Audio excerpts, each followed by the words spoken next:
Good morning. Today is Monday, April 27th. And do you ever just feel like you need a moment? I know there are times throughout the day where I just need a moment, and it only takes a moment. Cue the music in my head from Hello Dolly to change your day. A moment of stillness, a moment of quiet, a moment to reflect, which usually requires stillness. Stillness often gets confused with checking out, zoning out, or running away from responsibilities, but true stillness is an escape. It's presence. It's the quiet moment that strengthens you so you can show up for people, goals, and commitments that matter. You don't have to abandon your responsibilities to find peace. You can learn to hold both the weight of what you carry and the softness of what helps you breathe. For me, stillness is just a quiet moment to prepare for the next activity. Now, stillness isn't just about sitting quietly, it is the ability to find mental space even when life is full. You can experience stillness while cooking, commuting, or organizing your home. It's about creating pockets of peace within your day rather than waiting for the world to stop. I often find that pausing between activities allows me to let my brain reset and focus on the next task with clarity. I find myself in stillness the most while I shower.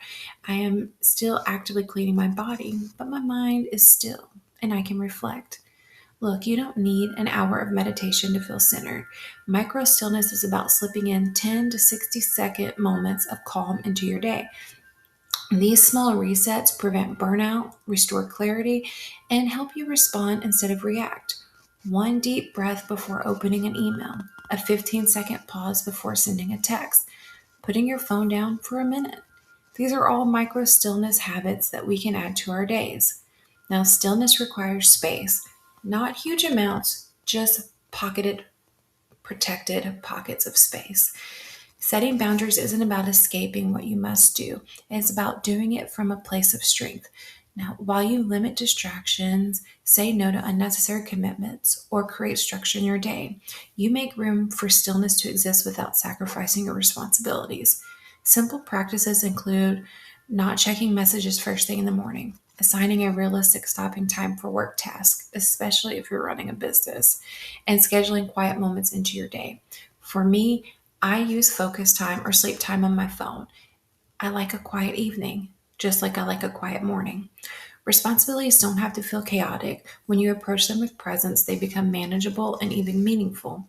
Stillness comes from showing up consciously, not rushing, not multitasking, not resenting the task. I can't talk this morning, but simply being where your feet are.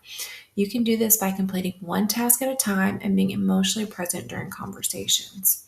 Now, there's a difference between taking care of yourself and avoiding what needs to be done. Stillness becomes unhealthy when it's used to delay, escape, or numb. Awareness helps you draw the line. If you feel guilt, dread, or fear underneath your break, it might be avoidance. And there's your sign to return gently to your responsibility. I know for me, I can use a moment to avoid a cleaning task I dread. I am learning to just get off my ass and do the task so it doesn't linger on my to do list, though. Now, stillness isn't just comforting, it is strategic. When your mind gets quiet, your priorities become clear. Solutions appear, overwhelm softens, you're more capable of taking responsibility, aligned action because you're coming from clarity, not panic. I notice this so much while in the shower or while writing my blog or doing this vlog. These moments allow me to not only share what I am learning, my struggles, but also allow clarity to solve problems that linger within my own mind. This gives me the ability to start taking action on areas of my life that I'm not showing up as much as I should or want to. Now, stillness isn't something you find once life gets easier. It's something you build within yourself as life unfolds. You don't need to escape your responsibilities to feel grounded. You simply need to create moments of quiet that help you move through them with grace.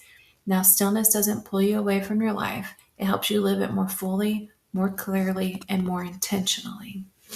Now, today's positive affirmation is I only compare myself to myself. I hope you all have a great Monday. Talk to you soon.